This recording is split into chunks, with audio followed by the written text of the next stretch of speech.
할렐루야. 하나님의 크신 은혜와 사랑이 우리 가운데 충만한 줄 믿습니다. 지금 방송을 보시고 이 예배 가운데 참여하신 우리 많은 성도님들 주의 이름으로 환영합니다. 또 이 시간에 녹화를 위해서 이 자리에 함께 참여하신 우리 성도님들 역시 또한 주의 이름으로 환영합니다. 비록 우리가 코로나 확산으로 인해서 모두 다 한자리에 모이지는 못하였지만 같은 시간에 그래도 온라인 방송을 통해서 함께 예배할 수 있음을 하나님께 감사를 드립니다. 예전에는 함께 모여 이렇게 예배할 때는 예배가 얼마나 소중한 것이고 감사한 것인지 몰랐는데 한자리에 우리가 이처럼 모이고 싶어도 모이지 못하는 이때에 지금에서야 와서 이 예배에 대한 소중함을 느낀다고 말씀하시는 분들이 많이 있습니다. 사랑하는 성도 여러분, 우리 계속해서 기도하기를 원합니다. 이 코로나 문제가 빨리 해결이 되어서 우리 모두 다 함께 나와서 우리 덴버 소망교회에 예배할 날이 속히 오기를 기대합니다. 또한 이번 기회를 통해서 우리 마음 가운데 예배에 대한 간절함이 회복될 수 있는 저와 여러분들 되시기를 바랍니다. 우리 하나님은 사랑이십니다. 저를 사랑하시고 또 우리 방송을 보시는 우리 성도님들을 사랑하시고 또 여기에 앉아 계시는 우리 성도님들을 사랑하십니다. 기쁘고 즐거운 날에만 사랑하는 것이 아니라 지금처럼 두렵고 불안하며 또 답답한 상황 가운데서도 하나님은 여러분을 사랑하십니다. 이 하나님의 사랑이 우리 가운데 있음을 우리가 어떻게 알 수 있을까요? 오늘 이 주신 말씀을 통해서 하나님의 사랑이 우리 가운데 있음을 우리가 확신해서 하나님께 주시는 큰 위로와 용기를 얻는 귀하고 복된 시간 되시기를 주의 이름으로 간절히 소원합니다. 첫 번째로 하나님의 사랑은 어떠한 사랑이냐면 우리 안에 내주하는 사랑입니다. 우리 16절에 있는 말씀인데요. 우리 16절에 있는 말씀 우리 같이 한번 읽어보도록 하겠습니다. 시작. 하나님이 우리를 사랑하시는 사랑을 우리가 알고 믿었노니 하나님은 사랑이시니라. 사랑 안에 거하는 자는 하나님 안에 거하고 하나님도 그의 안에 거하시느니라. 아멘.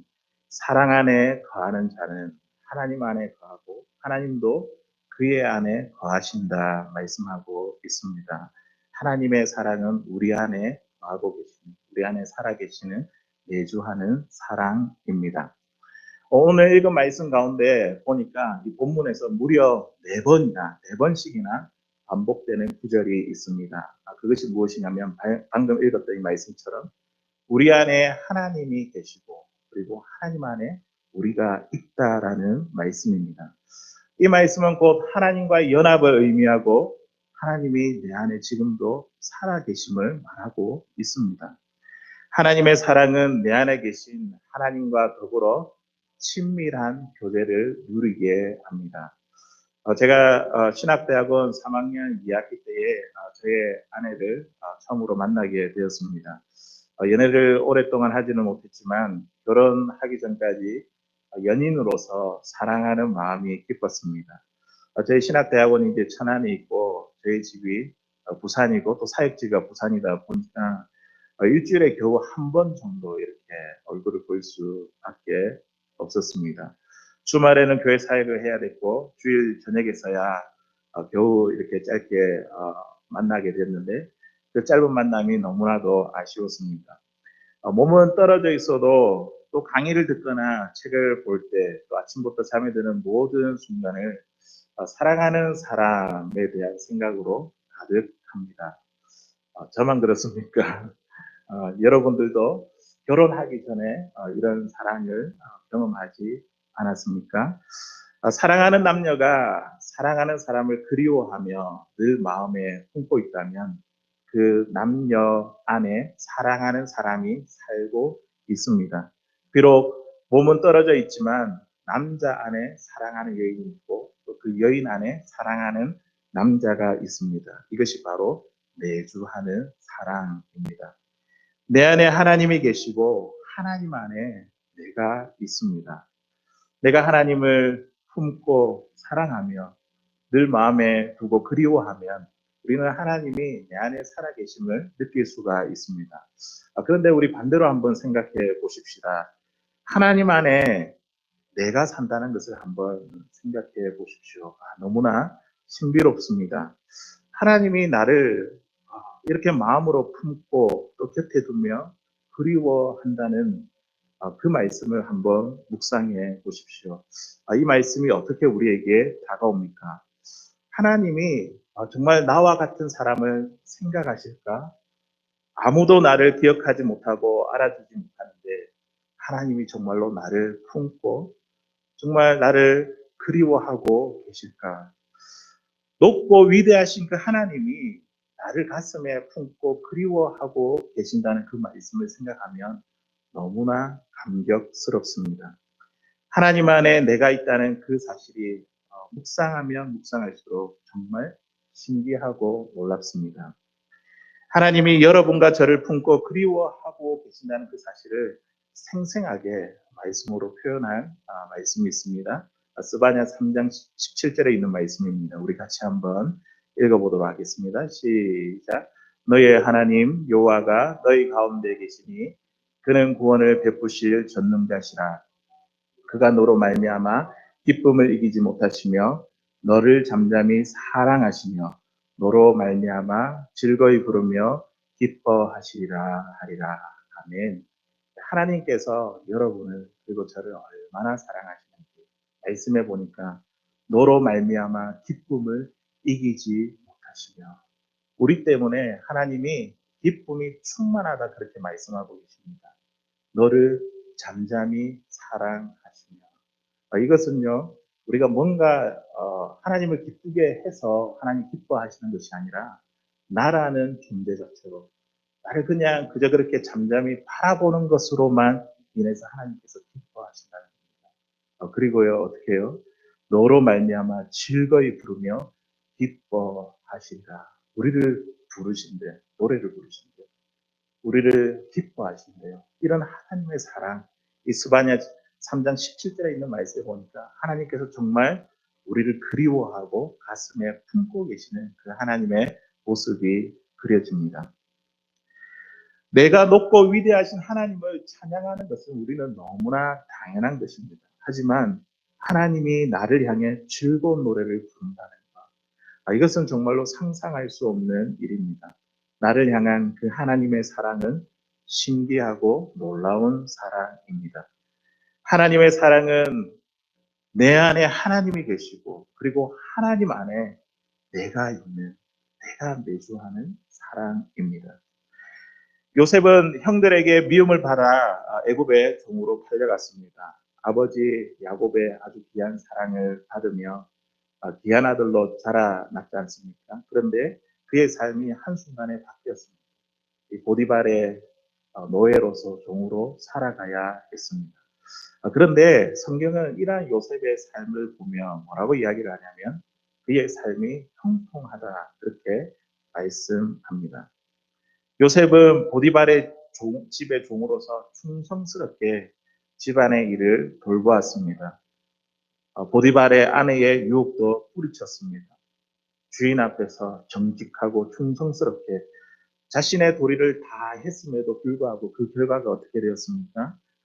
억울하게 누명을 써서 제수들과 함께 갇히는 그 감옥에 있게 되었습니다. 그런데도 성경은 요셉의 삶에 대해서 이야기할 때 뭐라고 하냐면 그의 삶이 형통했다 그렇게 말합니다. 도대체 형통의 기준이 무엇입니까? 내가 뭔가 일이 잘 풀려야지, 술술 달려야지 이게 형통이 아닙니까? 지금보다 더 나은 삶을 살아가는 것이 형통이 아닙니까? 그런데 성경에서 말하는 이 형통의 기준은 우리가 생각하는 이 형통의 기준과 다릅니다. 성경에서 말하는 그 형통의 기준은 무엇이냐면 환경이 아니라 바로 하나님이십니다. 하나님이 그 사람과 함께 하는가, 함께 하지 않는가, 하나님이 그의 안에 있는가, 그 안에 하나님이 계신가. 이것을 가지고 성경은 형통이라고 말합니다. 요셉 안에 하나님이 계시고 하나님 안에 요셉이 계시는 것. 이것이 바로 형통한 삶을 살고 있다는 증거입니다. 이게 오늘 우리가 이야기하고 있는 바로 내주하는 사랑, 하나님의 사랑은 내주하는 사랑입니다. 사랑하는 성도 여러분, 우리가 하나님과 함께 살아가는 교제의 기쁨, 교제의 즐거움을 누리고 있습니까? 아니면 나에게 주어진 환경 때문에 여전히 걱정과 근심, 염려, 불안, 두려움으로 가득한 나의 삶은 아닙니까? 하나님의 사랑이 우리 안에 있다고 한다면 우리는 하나님과 연합하는 기쁨을 누리게 될 것입니다. 하나님의 사랑이 우리 가운데 있다고 한다면, 내 안에 있다고 한다면 하나님과 교제하는 즐거움을 누리게 될 줄로 믿습니다. 그 하나님의 사랑 가운데 하나님의 그 사랑이 하나님과 함께하는 그 내주하시는 그 하나님의 사랑을 경험할 수 있는 저와 여러분들 되시길 바랍니다. 두 번째로 하나님의 사랑은 어떠한 사랑이냐면 형제를 사랑하도록 강하게 이끄시는 사랑입니다. 우리 11절에 있는 말씀 우리 같이 한번 더 읽어보도록 하겠습니다. 11절에 있는 말씀입니다. 시작. 사랑하는 자들아 하나님이 이같이 우리를 사랑하셨은즉 우리도 서로 사랑하는 것이 마땅하도다. 아멘. 우리도 서로 사랑하는 것이 마땅하도다. 우리 한번 따라해 볼까요? 형제를 사랑. 하나님의 사랑은 형제를 사랑하는 사랑으로 이끌어 가십니다. 우리도 서로 사랑하라라는 명령문으로 오늘 끝난 것이 아니라 서로를 사랑하는 것이 마땅하다는 말씀으로 끝났습니다. 서로를 사랑하라는 것은 명령을 넘어서 우리가 성도라고 한다면 자연스럽고 당연한 의무임을 말하고 있습니다.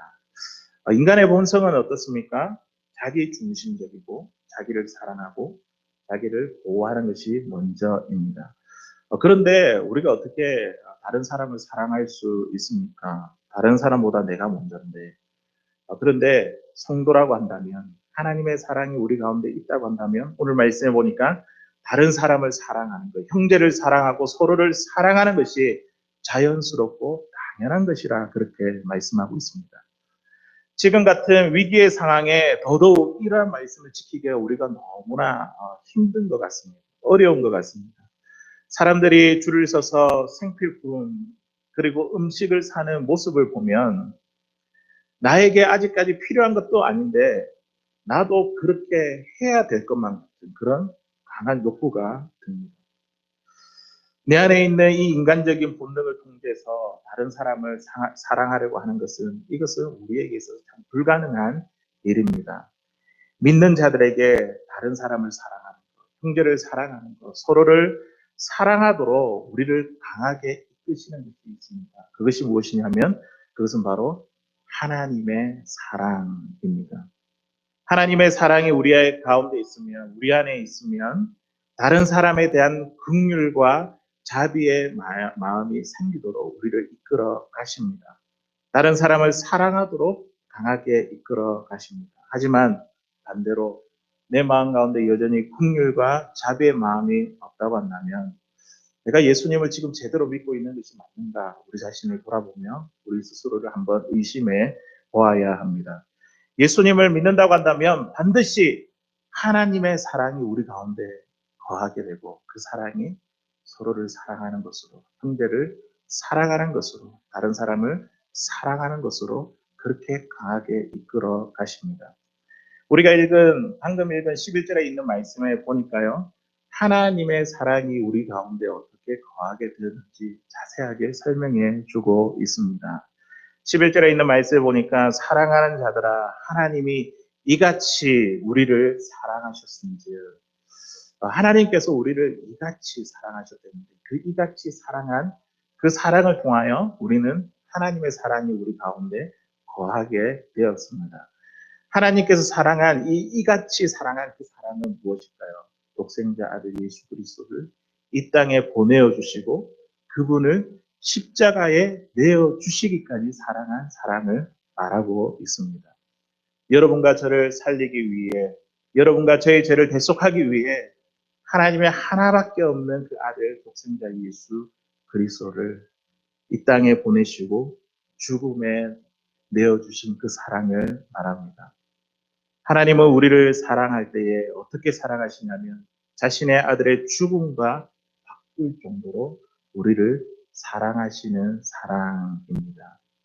이같이 우리를 사랑하셨으니 이 사랑을 받은 자가 다른 사람을 사랑하는 것, 형제를 사랑하는 것, 서로를 사랑하는 것은 자연스럽고 너무나 당연한 것이 아닐까요?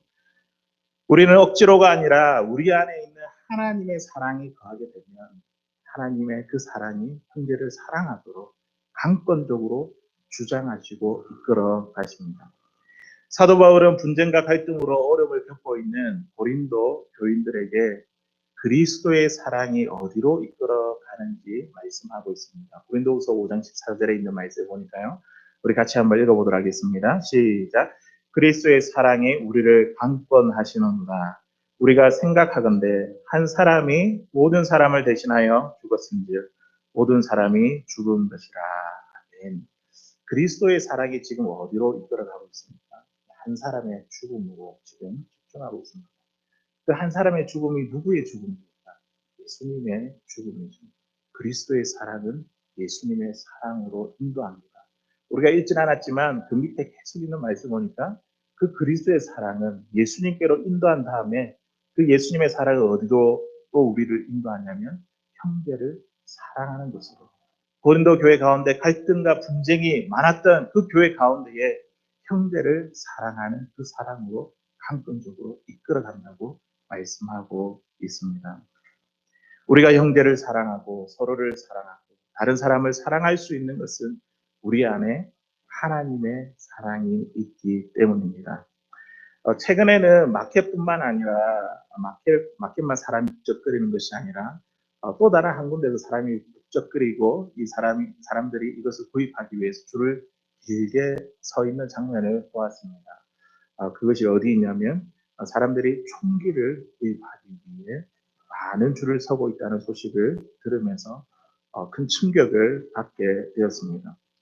코로나 바이러스 감염으로 인해 어려운 상황에 사람들이 이 총기를 구입하기 위해 몰렸다는 것. 그 사람들이 왜 그렇게 줄을 서서 총을 사려고 그렇게 할까요?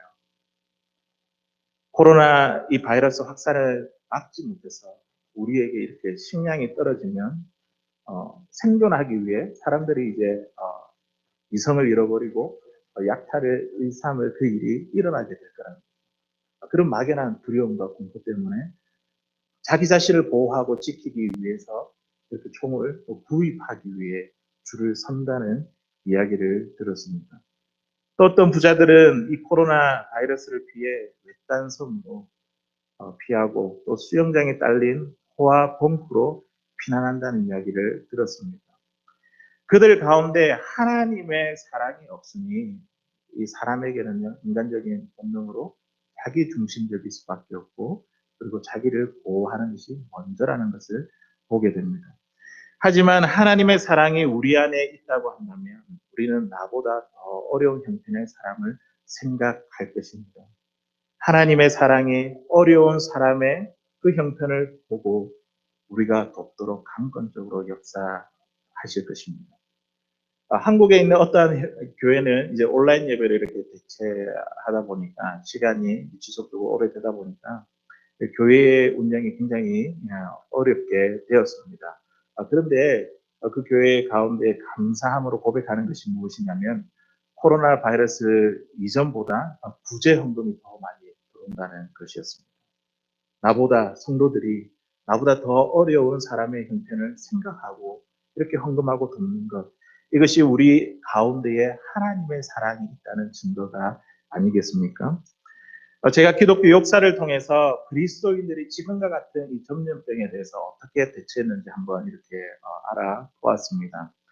AD 165년에서 180년 사이에 시리아 전쟁에 참여했던 이 로마 군인들이 천년두라는 전염병을 로마 제국에 가지고 왔습니다. 그래서 그곳에 있는 500만 명이라는 사람이 죽게 되었습니다. 그때 초기 교회 성도들은 자신이 전염병에 걸릴 이 위험을 알면서도 환자들을 사랑과 희생으로 돌보아 주었습니다. 그리고 AD 251년에서 266년에는 아프리카에서 온 키프리아누의 전염병이라는 것이 있는데 이 전염병에 감염이 되면 치사율이 50%가 된다고 합니다. 참 무서운 병이었습니다. 로마 제국의 관리들이나 부자들은 이 전염병의 유행을 피해 이 로마를 떠나버렸습니다. 다른 곳으로 갔습니다. 하지만 기독교 공동체만 이곳에 남아 서로를 돌아보며 위험을 무릅쓰고 환자들을 사랑으로 간호하고 돌보았습니다. 비록 많은 성도들이 천국의 소망을 갖고 죽었지만 그 이후로부터 기독교 공동체 신앙이 더욱더 든든하게 서가게 되는 기회가 되었습니다. 기독교 역사를 한번 살펴보니까 이처럼 이 초기 교회의 성도들은 위험을 무릅쓰고 참 그리스도의 사랑을 실천하는 자들이었습니다. 이것이 무엇을 보여줍니까? 그들 안에, 그 가운데 하나님의 사랑이 있다는 것을 보여주고 있는 증거입니다. 사랑하는 성도 여러분, 하나님의 사랑이 우리 가운데 있습니까? 우리 안에 있습니까? 그렇다고 한다면 그 사랑이 서로를 사랑하고 형제를 사랑하고 다른 사람을 사랑하며 나보다 더 어려운 형편에 있는 사람들을 돌아보는 것으로 하나님의 그 사랑이 그들을 사랑하도록 우리를 강권적으로 이끌어 가실 것입니다. 마지막 세 번째로 하나님의 사랑은 어떠한 사랑이냐면 두려움을 내쫓는 사랑입니다. 우리 18절에 있는 말씀인데요. 우리 같이 한번 읽어보도록 하겠습니다. 18절에 있는 말씀 시작. 사랑 안에 두려움이 없고 온전한 사랑이 두려움을 내쫓나니 두려움에는 형벌이 있습니다. 두려워하는 자는 사랑 안에서 온전히 이루지 못하였느니라. 아멘. 온전한 사랑이 두려움을 내쫓나니. 우리 같이 한번 따라해 볼까요? 두려움을 내쫓는 사랑. 하나님의 사랑은 어떤 사랑이냐면 바로 두려움을 내쫓는 사랑입니다. 하나님의 사랑은 우리 안에 있는 모든 두려움을 다 내쫓아 버립니다. 성경에서 최초로 나온 두려움은 무엇일까요?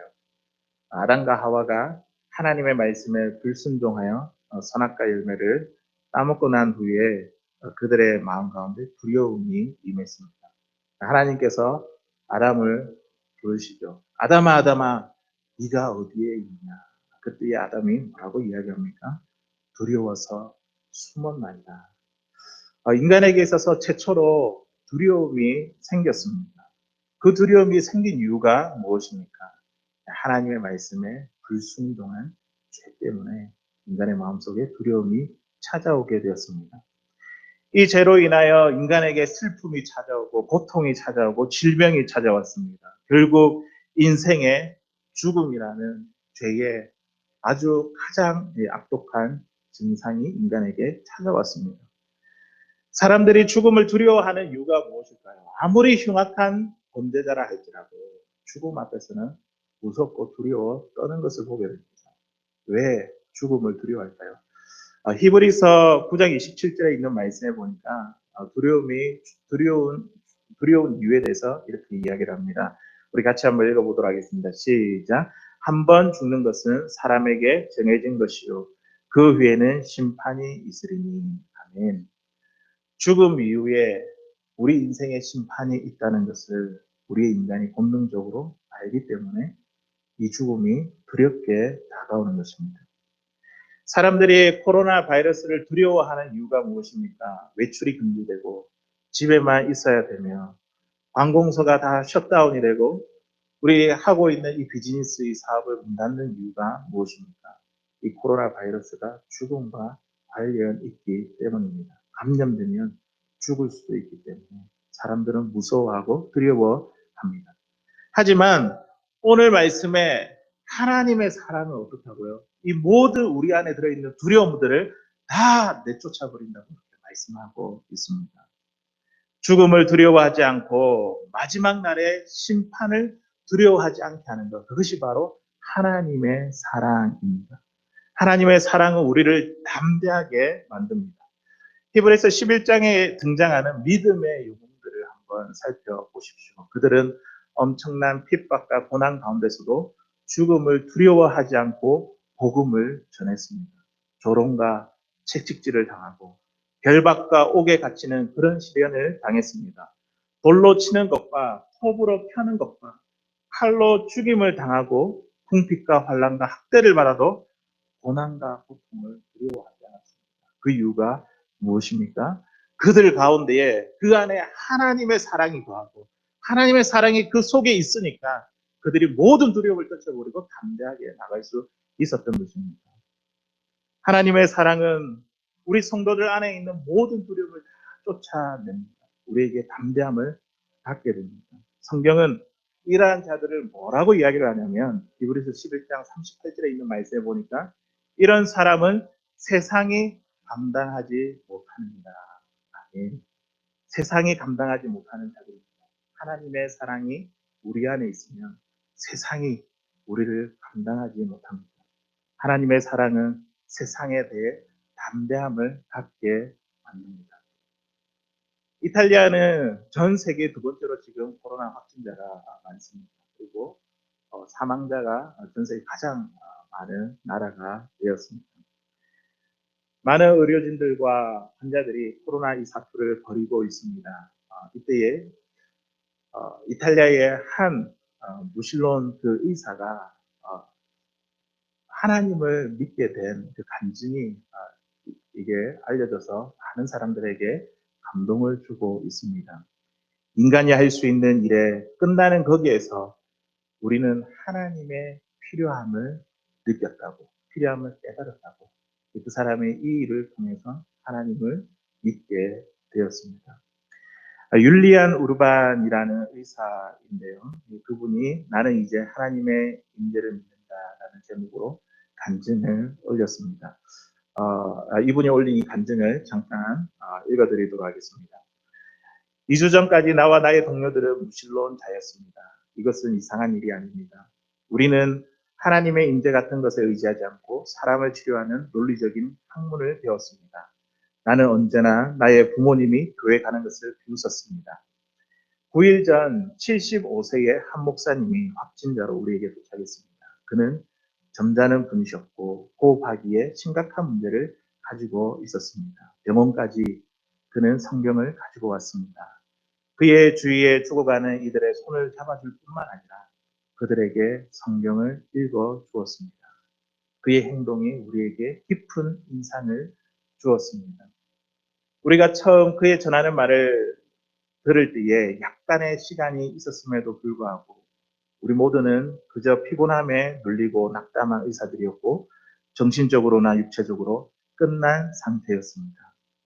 한낱 인간인 우리는 매일 수많은 사람이 죽어가는 이 상황에 더 이상 아무것도 할 수 없는 한계 상황에 이르게 되었습니다. 우리는 지쳤고 우리의 동료 2명은 사망했으며 다른 동료들은 바이러스에 확진되었습니다. 그런데 인간이 할 수 있는 일이 끝나는 거기에서 우리는 하나님이 필요함을 깨달았습니다. 그리고 짧은 몇 분의 휴식 시간이 주어졌을 때에 우리는 하나님께 도움을 구하기 시작했습니다. 우리는 서로 이야기를 나눕니다. 무신론자였던 우리가 지금 매일 우리가 하나님의 평강을 구하고 우리 환자들을 잘 돌볼 수 있도록 우리를 도우시기를 주님께 구하는 것을 믿을 수 없다고 이런 이야기를 나눕니다. 나는 6일째 집에도 들리지 못했고 언제 마지막 식사를 했는지 모르겠습니다. 나는 지금 이 땅에서 나의 무용함을 깨닫지만 나의 마지막 호흡을 다른 이들에게 돕는 데 줄 수 있기를 원합니다. 나는 나의 동료들의 죽음과 그들의 고통에 둘러싸여 내가 하나님께 돌아온 것에 기쁨이 넘칩니다. 이런 간증을 올려놓았다.